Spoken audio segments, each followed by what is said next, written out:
Warga Jalan Ciberem, Gang Kabayan RT 0603, Kelurahan Mulya Harja, Kecamatan Bogor Selatan, Kota Bogor digegerkan dengan fenomena alam yang tidak biasa.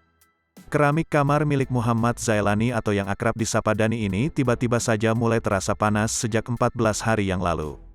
Dani mengatakan bahwa keramik kamarnya terasa panas hanya pada bagian sudut kamar saja. Udah 14 hari saya dan istri saya ngerasa panas di bagian keramik ujung aja. Semakin hari makin panas, ucapnya kepada tribunnews.bogor.com saat disambangi di kediamannya, Jumat, tanggal 11 Februari tahun 2022.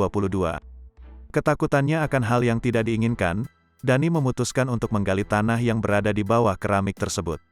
Pantauan wartawan tribunnews.bogor.com terlihat keramik berukuran 60 x 60 cm sudah digali hingga kedalaman 90 cm.